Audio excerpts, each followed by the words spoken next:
we made it. Dialogue, yeah, true. This is when Elizabeth looks really bad, and let's just go live when Elizabeth is like screwing everything up. That's good. That's all right. Well, this we're is live. authentic. We are live. Leadership yeah. from the heart, Miss Elizabeth. Oh my goodness. All right, everybody. We've had a few tech problems. Do not judge my background or my messiness. And we are here. And I'm glad it's you two of my dearest friends, two of my tribe, two people that I absolutely adore. Renee Funk, hi, my friend. Hello, my friend. I'm excited to talk to our amazing guest today. Oh my gosh. Tatiana, beautiful friend. How are you?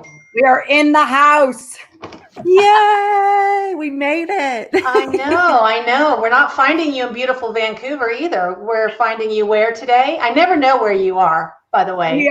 We are in the Okanagan, which is the wine country of Canada, which is the warmest place in Canada. And I'm surrounded by, probably 300 wineries and a gorgeous lake. Wait, so is there wine? Is there wine over there somewhere? You must have a glass of wine, Tatiana. A lot. I just wish this conversation was actually live and we were there. So we'll make that plan B. That'll be the second round. But oh, cool. There's a UPS truck. That's awesome. This is going to be so fun.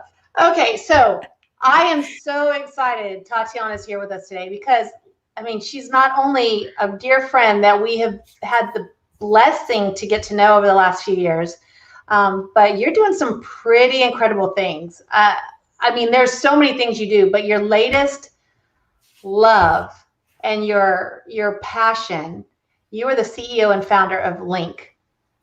And we can't wait for you to dive in and just share everything you've been doing, what you're planning on doing, how you're changing the world. You guys are doing some amazing things. So thank you for coming on with us today. We are so excited you're here.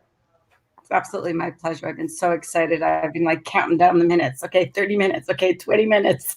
Yeah, and then you're like, Elizabeth, screwing it all up. Okay, get this show on the road. So I'm sorry. Okay, but tell everybody a little bit about you. Like, we know your background and your story and what you've done, but share with us what you want to share about who you are, where you've come from, what makes you tick. I mean, like, we could have 2 hours of this because you're just so global. So anyway, tell us about you. Well, I'm one of 4, the oldest. I'm an identical twin. Nobody knows that because I never say, hi, my name is Tatiana. I'm an identical twin. I don't say that. Her name is Monica, and she lives in Birmingham, Alabama. And, I didn't know you are an identical. You didn't even know. I knew that. Oh, I didn't know. One for Elizabeth. All right, here we go. Is this what this is about? It is today. I'm in that mood. And I call myself the UN package with a pink little bow. That's what I really, because I've got so many different European and Middle Eastern countries in my background, which is the reason for my passion and my extroverted personality and my, gumption to do whatever the heck I got to do, regardless of rules and regulations. So, when you come from that kind of background, you just, you are just feisty. Let's just take it on. I'm feisty and I'm proud of it, Nothing wrong with that. And I was born in Switzerland, in Geneva, Switzerland. So that's where the story continues. And we went to Montreal because it was French speaking. And then my parents retired to this stunning, stunning area. And I was like, you're not going there without me. I'm going. So I left my perfect little employee job because at the time I was employed as a high school teacher. And I came out here with like next to nothing. And I made a life for myself. And I was extremely successful as a teacher, high school teacher, with 3 different degrees from 3 different universities, which I used to think was the deal, but now it's like the most unimportant thing about my life. But that's when I used to be like drinking the Kool-Aid, everybody, that you had to be educated, and God forbid you didn't have a university degree. So to all these women out there, that's not what it's necessarily all about. If that's what you want to do, great. But please do not value yourself whether you have a university degree or not. That's got nothing to do with it. So I got 3 degrees and they really mean nothing to me right now. because of everything else since then. And so I was teaching for 35 years, and I had a great time teaching because I couldn't be your regular employee. And that was the closest thing to having my own business that I knew at the time. And I taught for 35 years high school, and I taught from grade 6 all the way to grade 12. But my niche was grade 8, 9, 10. That was my niche. And I was not your average teacher. I started in physical education, ended up in the classroom, French speaking, ended up teaching modern languages, which French as the language. And then I ended up teaching life skills. And that's where I started to have a lot of fun. Teaching kids everything, the course that nobody wants to teach, right? When you think about careers, oh my God, boring. Relationship, oh my God, boring. But I had such a big umbrella. I could do whatever I wanted, right? So I realized that I loved making a difference in teenagers' lives, and especially in women's lives, young women's lives. So I wanted to be able to impact young women so that they can have an easier, more empowering future. That was my mission. And it was working really well until I hit 40. Well, is that, you're supposed to have a midlife crisis. I guess I did. And wait a minute, 40 is not midlife. I know, I was going to say, yeah, you're so What? old. So old. Tatiana, I'm sorry. That's Well, pushing it. You just made me have a hot flash. A pre-midlife, okay? Pre-midlife crisis. Let's go there. Yeah. Because now you're making us feel really old. So, all right, keep going, keep going. Older than both of you put together. It's all good. Oh, please. Oh, please. And so I just started to question my existence, as they say. And I was like, all of a sudden, I didn't feel inspired anymore. All of a sudden, I wasn't excited to go to work anymore. And so I said one day, there's got to be more to this than just, I really said, is this it? Because I felt I was really successful as a teacher. I was really good at it, but I was bored. So how could you be really good at it and really impact lives, but at the same time, I'm bored. I wasn't challenged anymore. And I thought about going into the administration side of things, but for 20 cents more an hour and 20,000 more stress minutes a day, forget it. It's just not worth it. And so I looked up that summer day. I swear to God, it was a gorgeous July afternoon on a Saturday. And I said, God, there's got to be more to this. And I swear to God, my life started to change 15 minutes later. And here we are today. Whoa, wait, you can't skip that part. Yeah, she just skipped all that. Okay, and our show is done now. Thank you for sharing. Okay, come on, dig in. Time to go. Life changed 15 minutes later. Bye. Yeah. I ended up meeting this young gentleman in his 20s who was working on my car. And, I started a conversation with him, and I go, you can't be only doing this. Your garage is impeccable. You must be doing something more. He goes, yeah, I teach people how money works. And I was like, give me your business card. And I ended up learning all about money for the next 5 years. I dove into it, and I thought that was my way out. And I loved it. It was all about financial planning and everything, which is very good for what I do today, because I really needed to understand money intimately the way that I do today. And that was my perfect stepping stone.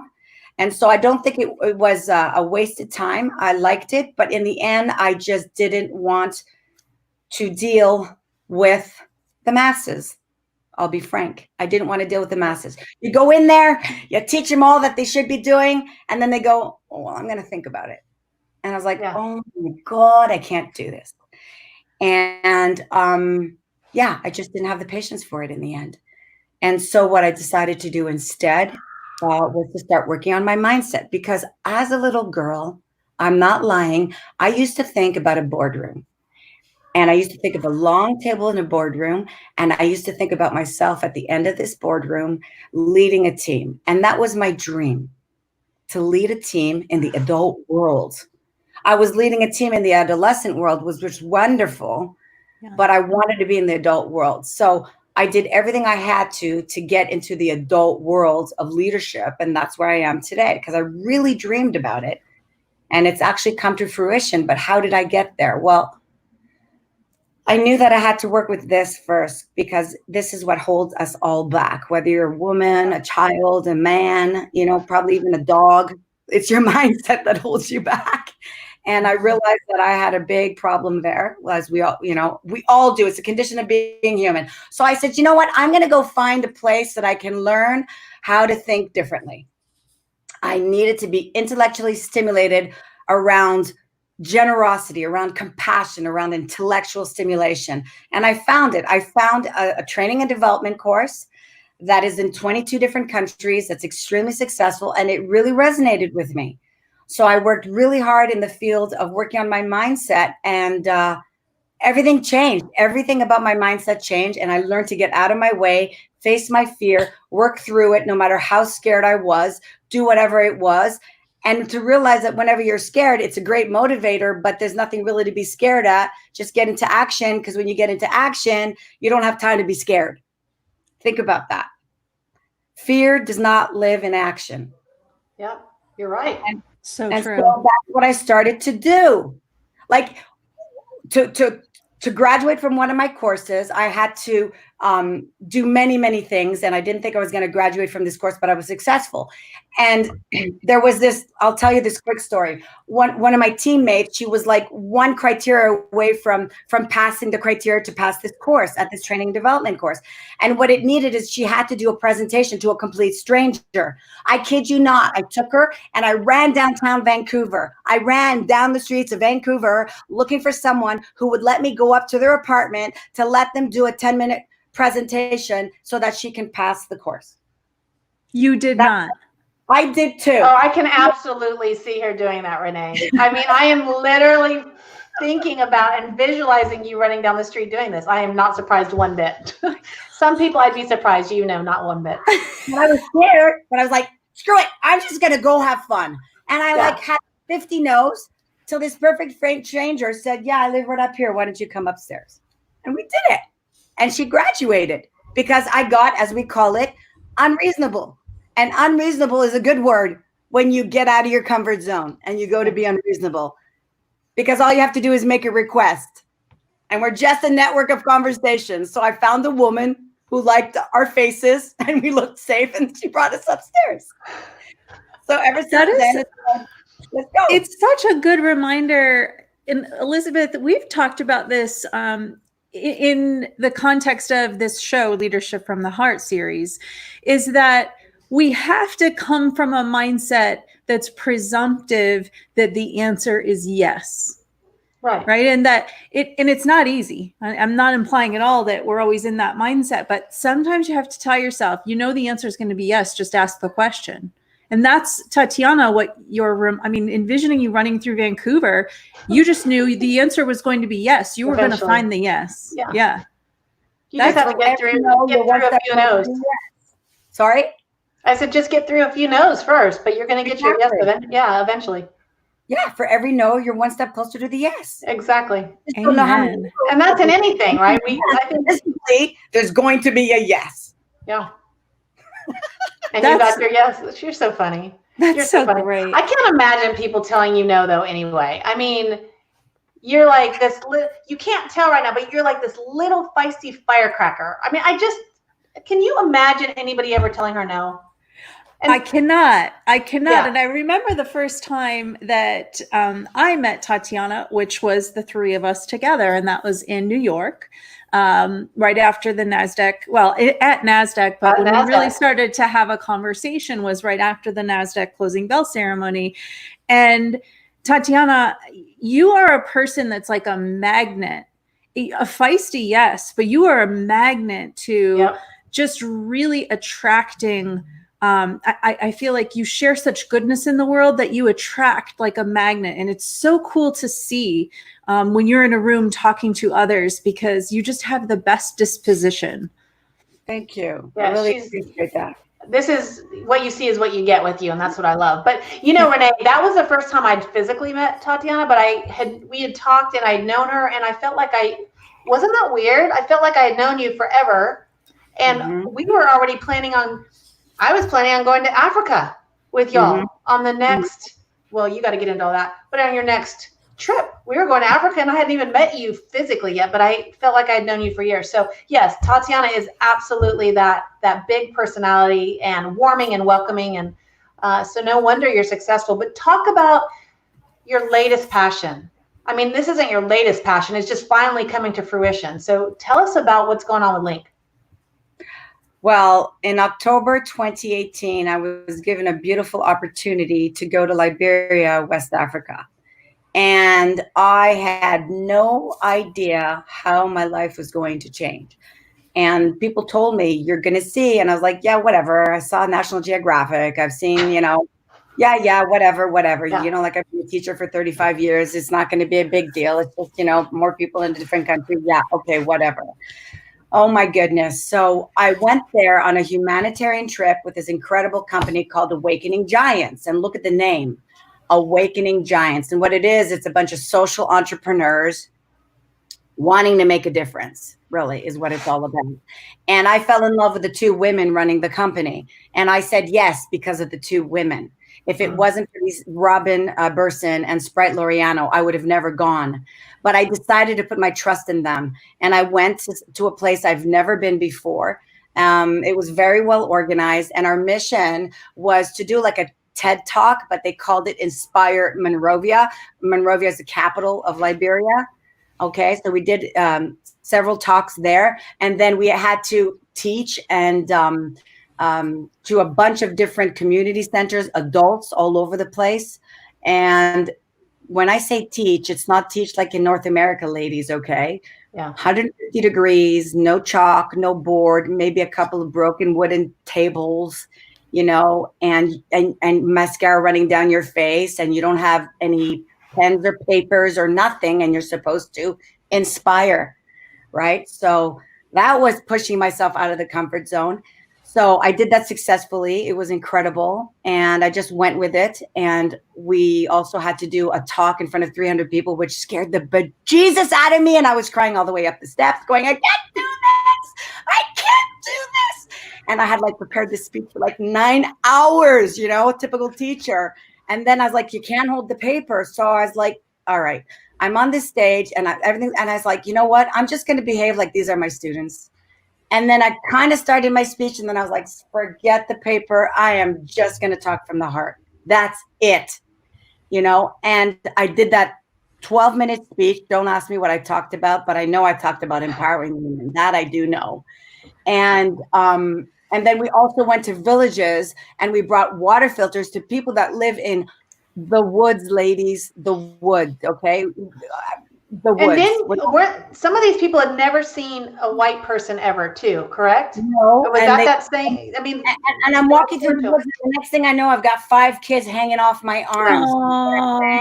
The most adorable kids. And we get into their covered huts kind of thing. And then we're with a translator explaining to them how to use these water filters. It's the first time they ever saw clean water in over 100 years, ladies. They were drinking water in the stream where they're washing motorcycles and everything else. That's what they're drinking water. And we showed them how to use the water filter and taught them how to put it all together so that they can use it once we leave. So that was the reason. And the mark the moment was when we were on national TV introducing ourselves. And all of a sudden at the end of the room, this young woman and I, our eyes met the minute I said, I'm all about empowering women. And you know how you hear in movies about this moment where the world stopped? And I was like, yeah, okay. It actually happened.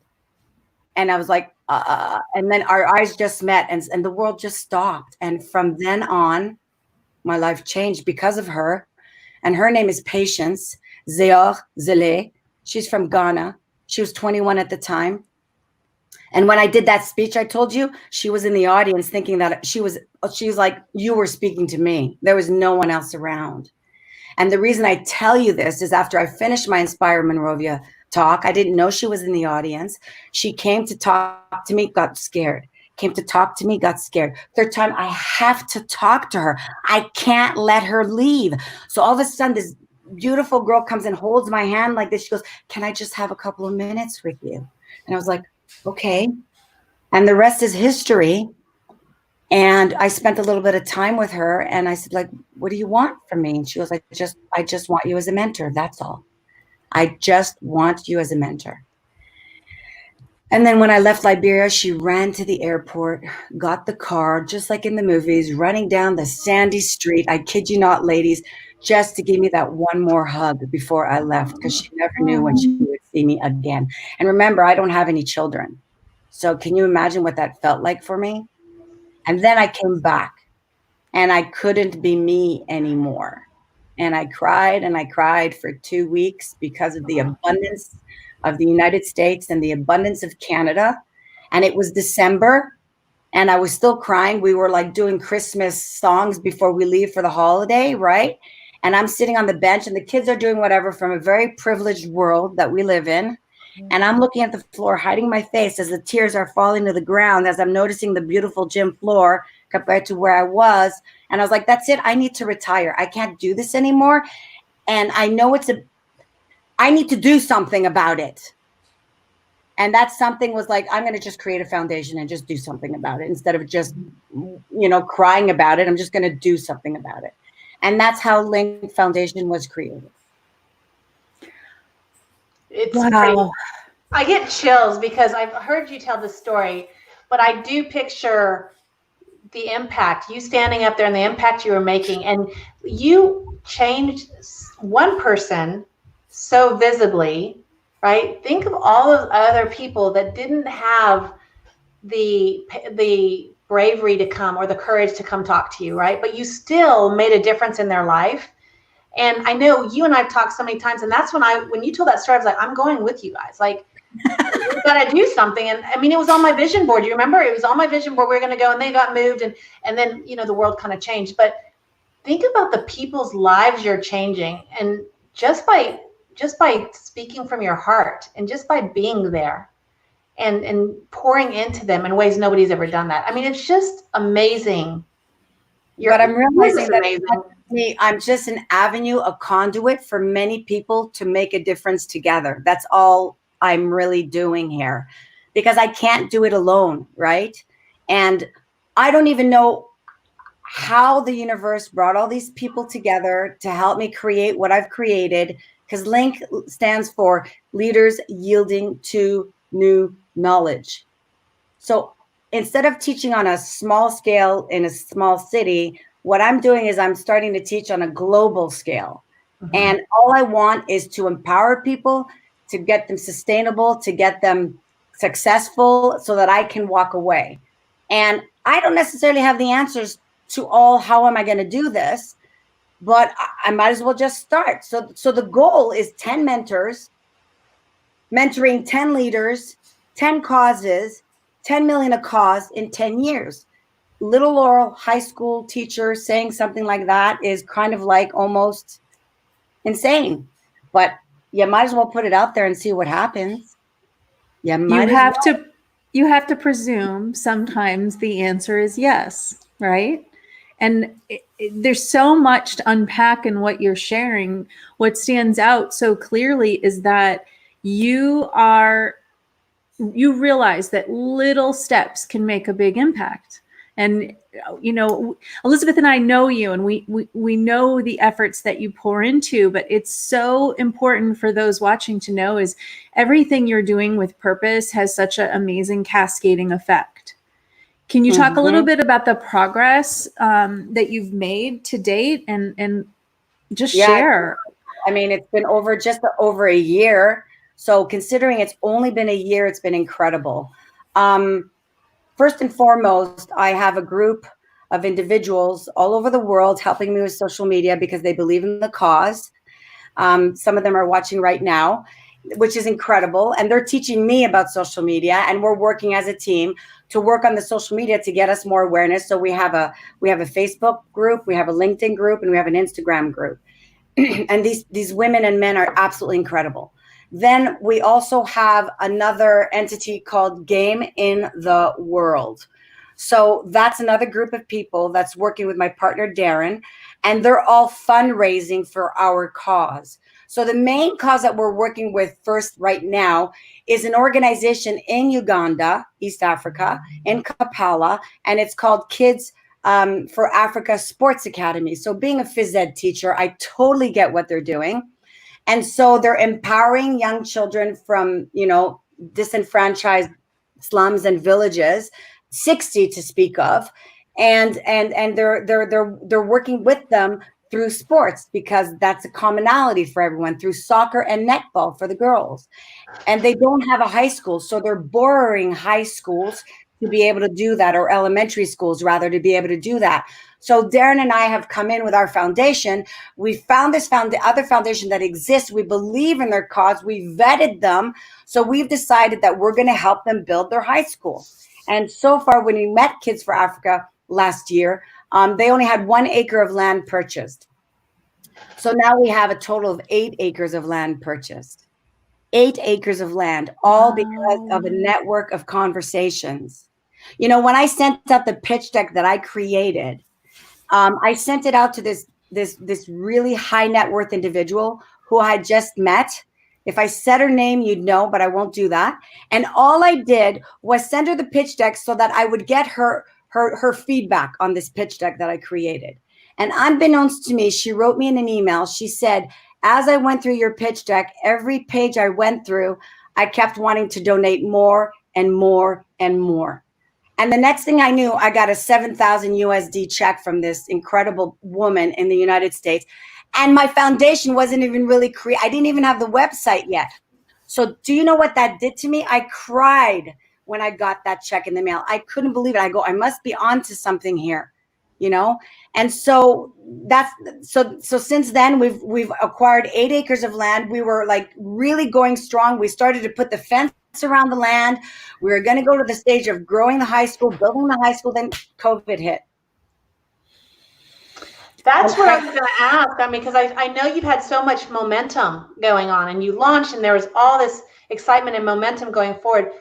How is that changing? I mean, it's obviously a global pandemic, so it's affecting those areas that you've been focused on. So how are you pivoting? How are you adjusting to that? So, you know, with my link board, because I have my own board, and with the board of KFA, Kids for Africa, we got together and we decided to pivot. So we just had to pivot. This is temporary. So we need to keep the 60 students alive, don't we? Because this is Uganda. They live 24 hours to 24 hours. And when they are in lockdown, they cannot take care of themselves. They cannot feed themselves. So what we're doing is we're keeping these children alive on a daily basis. There's a total of 328 people over there if we include the family of these children. And last week, I think our numbers were up to 229 of 328 that we were able to give them and supply them food and soap for 1 month. But the thing is, it's ongoing. It's ongoing. So this game in the world that we have over 30 people involved all over the world are completely on board with us. And they're also doing their own fundraising. So we have had a mother who shaved her head for Link and raised $1,000. Okay. We have had another member in the group who decided to do a live Facebook, and her brother was teaching martial arts, and she raised over $1,000. We had a group from Florida do a live band benefit concert, and he raised a couple of $100. And now we have an online gala on September 18th. And we have some stars from Nashville that are going to be part of our online gala. But this is all game in the world. People who have their own lives but believe in our cause and that are working with us and creating all kinds of fundraising. That is amazing. When you talk about the cascading effect, right? They believe in you. They know you. We know what you are doing and what Darren is doing. And you're changing the world one step at a time. And so to have people that are not directly associated with your organization, but on their own, taking the initiative to help support an amazing cause, like that gives me chills. Like that's pretty amazing seeing people come together like that. I also love to see that you didn't wait. You know, one of the things that Elizabeth and I have talked about on the show a lot with many of the leaders trying to navigate the last 4 months now is you don't wait for circumstances to be what you need them to be for your perceived next part of your journey. We all have to be faced with those moments where we have to say, we have to get into action, like you said, Tatiana, regardless of our circumstance and regardless of our environment, and figure it out. And you are figuring it out. I mean, you're doing a virtual fundraiser. That's amazing. You have to get into action. So kudos to you for not waiting. And I'm giving credit to all game in the world. I'm kind of like in the background overseeing it. Darren's the one kind of running it. And I just love seeing people get empowered. That's what I love. And to see them growing as leaders, as they're all working in teams, figuring it out, the good, the bad, the ugly. But in the end, things start to happen. And I don't want to be the one necessarily in the front. I'm completely okay with being in the back. Remember, I was an identical twin. So all my life I was in the front. I do not have any need to be in front of the cameras. Put everyone else in the front, put me in the back, and let me just love on them and watch them grow and watch them get empowered and get out of their own way. Because I don't want anyone stuck in their way, because I know what that feels like. So I just want everybody that wants to do something to just feel that they're part of the right tribe and wanting to make a difference in this world. It's so incredibly important to me. So what's the next big goal? Like, obviously you have the gala and everybody's raising money for this cause, but what is your big goal right now with the unknown in front of us? Besides the month to month, obviously you want to, I think you're probably wanting to help more children and more families, right? It doesn't sound like you have 100% right now. So is that like your first focus, where you're just trying to make sure that they have the needs that they have, you know, for the coming months? I have to deal with the reality of the situation, right? We've got to keep them alive with this organization that we're working with. And the goal of this organization is not only just a high school, but a 30-acre sustainable community where you get the parents involved, the teachers involved, the students involved, everybody involved. And we also teach entrepreneurship and also the Ugandan school curriculum, which is not like American. It's similar yet different. Because it's just a different country and different circumstances. So yeah, they'll be taught the curriculum, but we're really going to push for sustainability and entrepreneurship. And the other part that I'm passionate about is these humanitarian trips.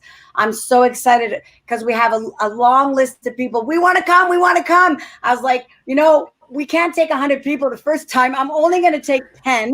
And I'm going to pick and choose who I can take to begin with to make sure that we do a good job, because it's got to be organized. And having been a teacher for 35 years, it's doable. Like I've done so many field trips across the country with little munchkins. Taking 10 adults, 15 adults is not so scary. But that's the next thing, because then that's going to really move, because we already have people, for example, in Game in the World, who's an architect, and he goes, I'm going to get together some of my architectural friends, and we're going to donate our time, and we're going to create all the drawings for the school, because we want to give our talents, our time, our treasures are our talent, not time, talent. No, wait a minute. That's that. Right. Time, talent, treasure. And so the government wants to give us our talents, and other people want to give us our time, and other people want to give us our treasures. Bring it on. We just have to do it in an organized fashion, one step at a time. And what does the future hold? I'm not, as a teacher, when you're a teacher, you have no idea the amount of times I was given insane situations that most people could not handle. And I used to say to myself, as you said at the beginning, Renee, you have to have it perfectly ready before you can move forward. But sometimes you can't. So sometimes you just move forward, and it's called building the plane as you're flying it. As long as you have the best intentions, and as long as you're doing the best that you can at the time that it's happening, I could put my head on the pillow at the end of the day, and I'm fine, as long as I knew I gave it my 100%. Next year will be better. The year after will be better, right? It's better than not doing anything at all. Quit getting ready to get ready. Right? Quit. Yeah. It's not perfection. It's failing forward kind of a thing. But one thing that's just kind of hit me like a ton of bricks. Renee and I have talked long and hard, because our kids are friends, and and we have a lot of, our kids are kind of going stir crazy, but never in a million years, or since this whole pandemic started, have any of my mama friends or any of the schools or any of our community had to say, our goal is to keep the kids alive. That is just overwhelming to me, because when you say that, you're truly saying that, because that is the goal. And when that is the first goal, like all this other stuff and the inconveniences and the boredom or the stir craziness, like that is so minimal, because we never have to think or worry about that. Yeah. Right? When that's true goal and a focus, like golly. And they're the Yeah. last to ask. They're such Yeah. proud people. Never once did they ask, never once. That's just a lot. That's heavy. I mean, those are people's families. Those are their children. I don't have to worry about keeping my children. I mean, I do. Levi might try to jump off the roof, but like truly, I don't have to worry about keeping my children alive. Well, So it's the what you're doing is so important. It's the rainy season right now in Uganda, and I got a video of a family and the water pouring in the house, okay, up to their, the mid of their calves, fish everywhere, and they're catching the fish because that's what they're going to eat. And they're smiling. And I'm going, oh my God. So when you look at something like that, and then you wonder about our problems, we don't have any problems. We don't have any problems. When you experience that, you've truly been changed. So, and I love that you came back and you were like, this is what we're going to do. We're going to create this foundation. We're going to change lives, even if it's one person. Exactly. Right? Oh, it's amazing. I'm so proud for y'all. I'm so excited for what you guys are doing. And I mean, I even know, Renee, I don't know if you followed them much, but Darren would always do Facebook Lives and walking through, and I couldn't wait for those updates. I'm like, okay, what are they doing now? And seeing how these families are living and they're normal. And it's just like, we have no reason to complain. No, absolutely not. And so it's a passion. And so Darren and I are building wealth only to be able to give back. Yes, I want to be comfortable. Who doesn't? But at the same time, we're just driven to wanting to make a difference. And I don't want to build wealth just for me and Darren. I want to build wealth for me and my team, right? So Darren and I, every month we coach and we mentor our team that we have, and we give back to them. So we're giving back tenfold to the people that come and be part of our team. And we have so much fun doing it. We create such a community, such a family, and we make a difference in their lives as much as them making a difference in our lives, and as much as the team making a difference in other people's lives. I just, I talk to patients every single day. She got out of the hospital again, third time with malaria, and our photographer, our videographer just, a month ago got over typhoid and didn't know how to get back home. So, and he didn't even ask for help. And when he came over from the country that he was in, I always forget the country that he was in out of, because he was on a photo shoot, because he was able to sustain himself as a photographer. But when he got back in, he got put into lockdown into a hotel for 2 weeks of quarantine.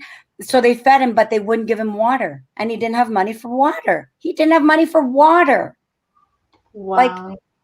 For water. So, yeah. And so Darren and I, we don't have any children. So we're just, That's your children. That's your love. Yeah.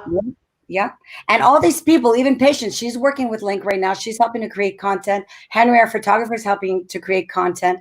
Marvin, who with Kids for Africa creates content. So it's just every day is moving the needle forward, even if it's just a minute forward, as long as I feel that we're moving the needle a little bit.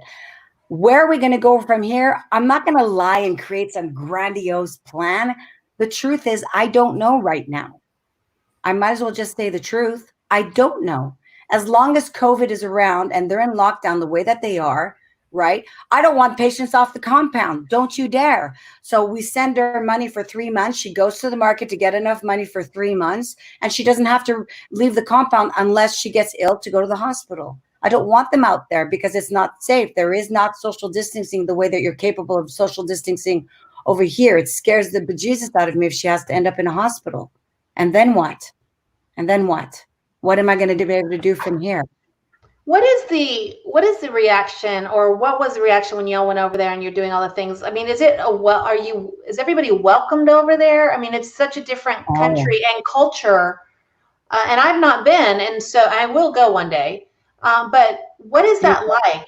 Were people skeptical, or what is that? They are the warmest, sweetest, most positive people I've ever met in my life. They have nothing and they are just thrilled to be in your presence and to learn from whatever just their smiles. I used to say to Darren, you know what?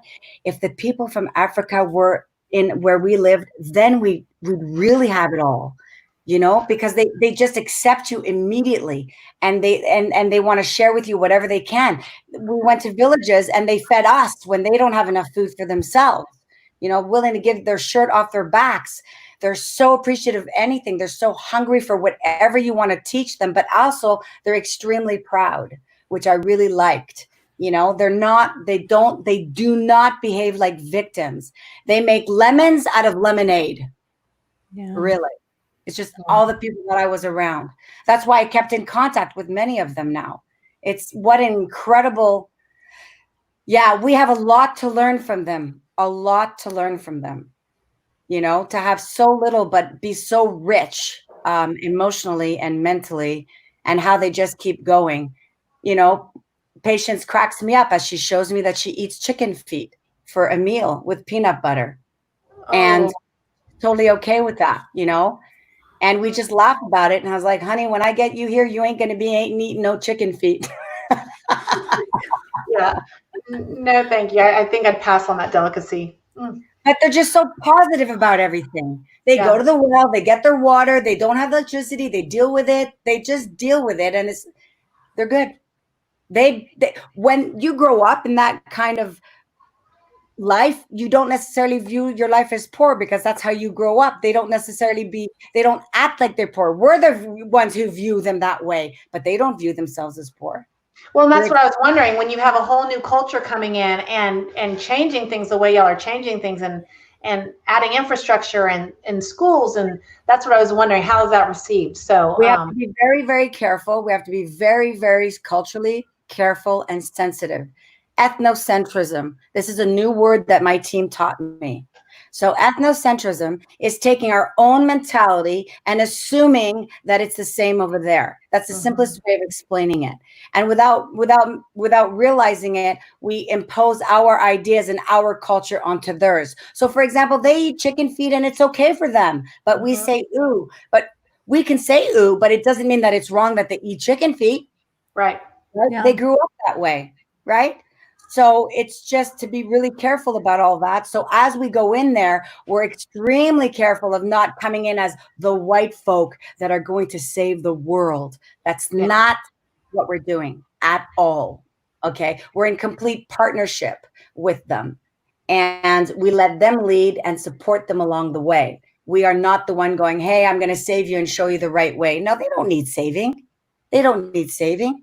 They just need a partnership. So that's what this is all about. Just Tatiana, what you said earlier was so powerful about, your focus, even going back years ago, was empowering others, right? And so there's so much good that you're doing, and the partnerships that you're building, that you're nurturing, that's about the empowerment of them becoming their best self and what that means to them. It doesn't mean what it means to you or what it means to someone else's culture. It's what they are seeking to be their best self. Those are lessons for all of us to learn. And so, for example, with Patience, I gave her a little bit of money. She went and bought she had her own idea. She bought clothes. She sold clothes. She made money. And you know what she did with that money? And she asked for some help. She then went and bought herself a second-hand car. She was about to start her own taxi business. And she thought about that all by herself. And because it's not safe for a woman to drive a taxi, she found a father in her compound who was going to drive her car. They were on a split, and he was going to do that. Then COVID hit. So I was all about empowering her, not necessarily, I just wanted to empower her, help her figure it out for herself, do whatever I could, but I didn't want to make her codependent. I don't want anybody to become codependent on us. I want to be able to empower them, create sustainability so that we can walk away. Teaching them and that they can feeding them.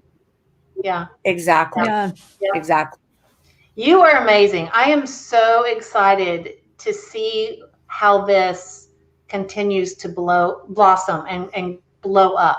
I mean, in such a positive way, and the impact you're going to make not only in this community, but how many other communities are you going to impact? It's just going to be, it's already been amazing to watch the journey and kind of be involved, although we're not really involved, but hear your story. I'm just excited to see what's next. Yeah. It's how much I've changed in the last 4 years from being an employee to where I am right now. Like, you ladies are entrepreneurs, and I respect you so much for that. And what I want to say is that living 35 years as an employee, I kid you not, I feel like I was reborn. I had no idea that entrepreneurship used to even exist. I kid you not. And now that I've figured out that this tribe exists, it's like, wow, oh my God, what a difference compared to just working at your job, being told when to come in, when to leave, what you can do, what you cannot do, compared to working on your own, being your own boss, achieving whatever maximum you want to achieve, where the sky is the limit, all motivated by your own internal intrinsic motivation. To me, that is absolutely incredible. And the world of entrepreneurship is all about generosity. It's all about compassion, and it's all about teamwork. And I'm just so addicted to this tribe, and especially the tribe of women that you are in. It's just unbelievable to me. That's why I was so attracted to being friends with you ladies. Well, that is super sweet. But I'm blessed to have you both in my world. And it's just so fun how people, there's no reason we would have ever met otherwise. We couldn't be on more opposite ends. You're in Vancouver, you're in Orlando, I'm in Austin. And it's just, there's a reason. And there are no coincidences. There are no coincidences. So this might be a tough question for you. We have one last question before we let you go. Okay. This might be a tough one. You might have to think on it. Okay. What does leadership from the heart mean to you? Oh my goodness. Now you're going to make me cry. Oh, don't do that, because then we'll all start crying. I know. You know, ladies, leadership from the heart is to accept where anyone is in their lives and to not pass judgment and opinion on how it should be. My God, I used to be very different than that. And it's all about practicing compassion and generosity and being okay with wherever that person is, and to not expect them to be where they're not when they're not ready. All we need to be is be there in support of them without pushing them and waiting. When the student is ready, the teacher appears. And who's to say that at 12 o'clock on July 15th, you're supposed to be ready? Who's supposed to say that, right? Everybody goes through, we come into this world with a soul contract. I really believe that, because I never used to believe in this energy stuff. I completely believe in energy in the universe now. So we come into this world with a soul contract, and you don't know it, but you are going through whatever you're going through in the journey of your life, and whatever the universe gives you, you're gonna take it head on, and you're gonna face whatever you have to face when you are ready. And nobody can make you face what you are needing to face any sooner that you are ready to face it. And maybe you can't face it in this lifetime, and that's okay. Maybe you can face it. I started to look at it when I was 40. I have younger women working with me who are 20 who are starting to look at it. But why wasn't I ready when I was 20? Because I wasn't. It wasn't my path. So I think most important than anything else is, how do you enroll people, empower people, make them feel valued, take responsibility for when you mess up. Don't impose your thoughts and your ways of doing things. Just believe in them, show them that whatever they want to do, they can accomplish. If they don't get it in the first time, second time, third time, 10th time, 11th time, 12th time, does that make them wrong? No. Just treat them as if you're telling them for the first time. And because they don't get it 10 times and you get it the first time, doesn't make you any better. Because there's going to be something else that you're going to need 100 times explanation that they don't get. So everybody's reality is completely different. And to respect their learning styles, to respect where they are in their lives, and to not impose, but to make them feel worthy.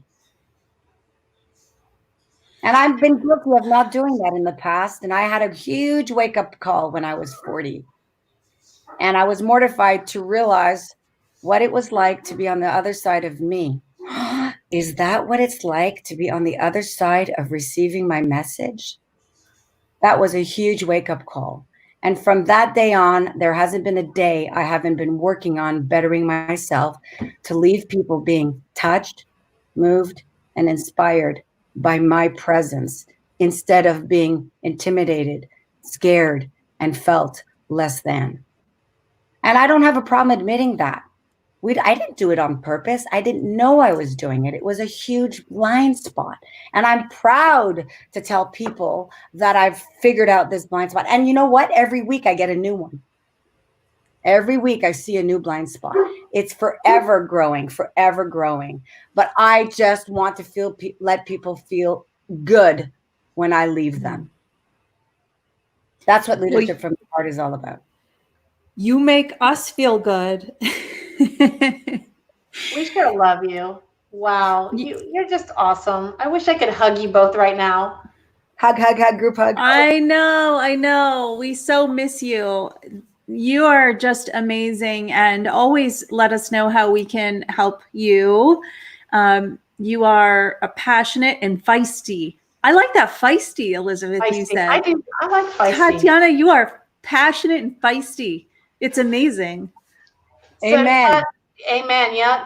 Tatiana, where can people find out more information about LY2NK? Where are the best sources for them to go to? It's easy. The website is the letter L like lemon, Y like yellow, and LY2, the number 2. So LY2, and then N like Nancy, K. So LY2NK.org. LY2NK.org. That's the best place to see. And then you can find us the same way, on Facebook, on Instagram, LY2NK Foundation on Instagram, on Facebook, and on LinkedIn. That's the best way. You can reach out immediately, and you want to be part of our team. You want to be part of Game in the World. You want to come on a humanitarian trip that I'll be planning. Just reach out, and let's just make the impossible possible. Because when there's this quote, let me just go read my quote because I'm so nervous. Or did I get rid of that quote? It is when I'm going to try to remember. When people get together with love, the impossible is able to be created. That's something like that. That's my quote, and I believe in it. And it's all about love and acceptance and teamwork. And so you just have to just love on people so much and get together. And even if it's impossible, it doesn't matter. You don't think about it. You just do it anyway. You move forward and you just figure it out as you figure it out. It's that simple. Just do it. Well, next time you come on with us, I hope you bring a little more energy, please. No, we just love you. We adore you. We want to know. We want you to keep us posted, and we want to have you come back on and share with us the progress and the wins that you're experiencing over there. And just thank you for making a difference. Thank you. Thank you, ladies, for making a difference. I mean, I'm so proud of this podcast that you have going on.